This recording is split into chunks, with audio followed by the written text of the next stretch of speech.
Chapter 1. Dawn over Oyo. The day of the story began like any other in ancient Oyo. The drums woke the city. Bangba, bangba, gaban. The sun brushed its golden palm across the savannah. In the palace, nobles gathered, their beads clicking softly. And on the royal dais sat Aláàfin Awole, king of the mighty empire, his crown glittering, his eyes shadowed by worry. For trouble brewed in the north. Ilorin, the gateway town, trembled under foreign raids. The messenger knelt before the king and spoke. Kabiyesi, the border's cry for protection. Awole frowned. He called for the empire's sword. He called for Afonja, the war chief. Chapter 2. The arrival of Afonja. And so he came. Afonja rode into Oyo with the thunder of 100 hooves, dust swirling around him like a storm spirit. Tall, broad, fierce, he was a man feared in battle and respected in court. He knelt before the king, though not with eagerness. The Aláàfin rose and delivered the command that changed history. Kakanfo, you will march north. You will destroy Iware, the town of my enemies. Children of the land, hear me well. Iware was no enemy of Afonja.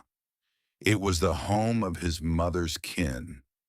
To destroy it was to spill the blood of his ancestors. Afonja looked up slowly. Kabiyesi, you send me against my own blood? The king did not blink. A sword, he said, does not choose where it cuts. And in that moment, the seed of rebellion fell into the soil. Chapter 3. The Night Council. That night, under a red moon, Afonja gathered his allies around a crackling fire. There was Solagberu, wise and level-headed. There was Alimi, a Fulani preacher whose eyes hid many secrets. There were captains from the northern front. Afonja spoke with a voice heavy like a war drum. The Aláàfin orders me to betray my mother's people. If I obey, my soul dies. If I refuse, I am a rebel. Solagberu nodded gravely. Alimi said quietly, then perhaps your destiny is no longer tied to Oyo. The fire flickered. The wind carried whispers of change. Afonja rose. From this night, I march under my own star. And the wheel of fate began to turn. Chapter 4. Oyo shakes. When word reached the Aláàfin, the palace trembled with fury. Awole paced like a lion trapped in its own den. He defies me? My warlord rebels? Diviners cast their cowries. The message was grim. 2 lions cannot rule one forest. Rebellion spread. Vassal states drifted away. Merchants fled. The once mighty Oyo Empire began to crack. Inside the palace walls, the king felt the ground shifting beneath him. Chapter 5. Afonja in Ilorin. Meanwhile in Ilorin, Afonja built a new power. Warriors gathered under his banner. Yoruba fighters, Hausa horsemen, Fulani archers, anyone seeking a new fate? Afonja stood before them. Ilorin is no longer Oyo's frontier. It is our stronghold. The people roared. But in the shadows, Alimi and his followers watched. Quiet, patient, calculating. Chapter 6. The Fall of Awole. Back in Oyo, the end drew near. The Aláàfin saw rebellion everywhere. The walls of his empire crumbled like old clay.